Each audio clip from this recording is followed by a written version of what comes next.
Hi, Ken from Tanningbed Repair Guide. Capacitors. Whoa!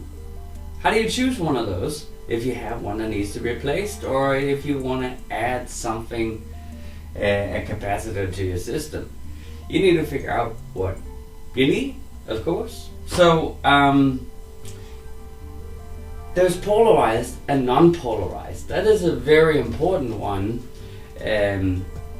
Because that means that it has this capacitor effect that it can run in both ways. It is when it's non-polarized, but when it's polarized, it is only to have a certain effect in one direction. So,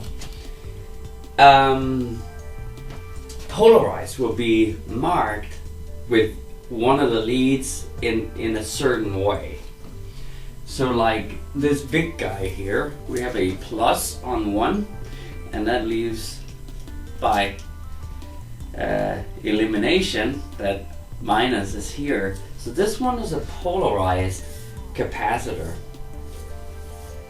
Another one here, this one has a red mark on one of the leads, and here it would actually be good to look at the internet just to make sure that that red dot in fact means plus, but you can pretty much be sure when it's marked, it's a plus. So,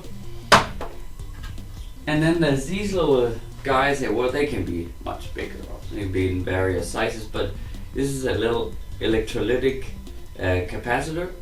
It has this kind of little notch here.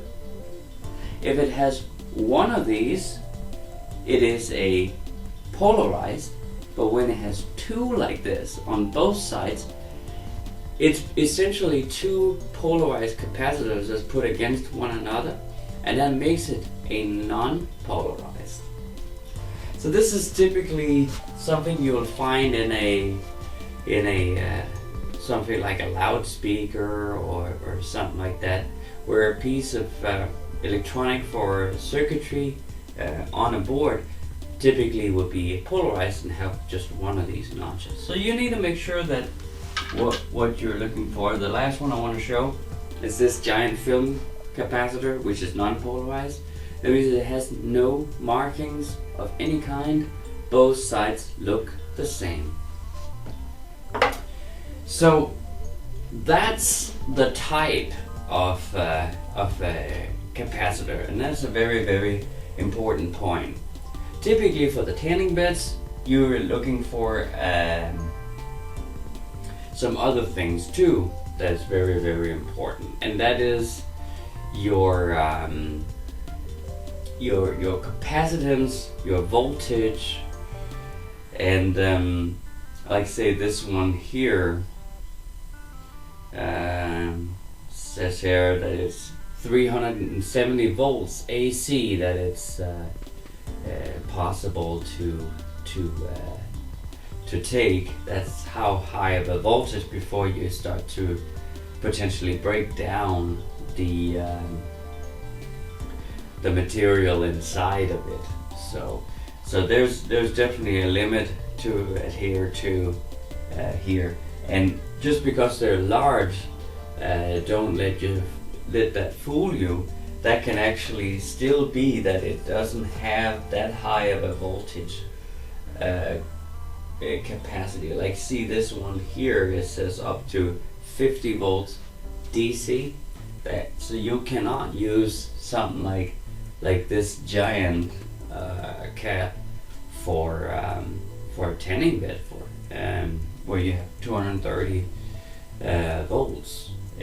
This will actually blow up. So where you'll need something like this guy instead. And then you have a little UF saying on there, and that stands for microfarad, and that is the capacitance. That is how much this thing is charging up and discharging. It indicates that the length of time for discharging and charging.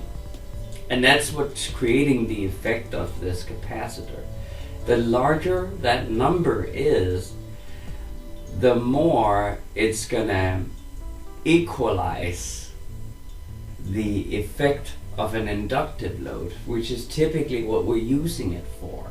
It's called a blind effect, and we don't want too much of that. Like if we have a lot of like say choke ballast like in a tanning bed, which is a highly inductive load, we need to put some of these on our load side, and to kind of balance this effect out on the circuitry on your network, like your power from the wall, or else you're gonna have a ton of heat and the fuses popping, particularly automatic fuses are gonna blow really quickly because you don't have a balanced load. So, but that's a whole nother video, which is called phase compensation, really. So this video is just really how to pick them out. So far we got non-polarized or polarized capacitors that you need to be aware of. You got the voltage reading that you need to make sure that whatever you're using as far as voltage, that the capacitor's sizing of that voltage is higher than what you need it to be, because it's like a limit. It's a limit, you know, of what it can take. Then it's the microfarad, the little small u f, and that is the capacitance. When it comes to phase compensation, it's okay if that number is higher. That's okay. That's totally fine. Usually, it's like, say you have 222 microfarad capacitors. You can replace that with a 45. That's totally fine. If it's a capacitor on a motor, I recommend that you don't go further than like 10-15% off on this capacitor, because it works like an extra phase, so it's kind of like a timing thing in that charge and discharge. So you don't want to be too far off on that thing, but you can be a little bit off on it. It most likely will work even though you're 30-40% off, but it starts to get a little bit harsh on the motor itself. So yep, voltage, capacitance, and polarization, and then you're actually in pretty good shape. You can replace your capacitor, so you can find it something alternately to the one that you have in there if that's not available anymore. Ken from Tanningbeds Repair Guide. Be safe out there. Take care. See you again. Bye.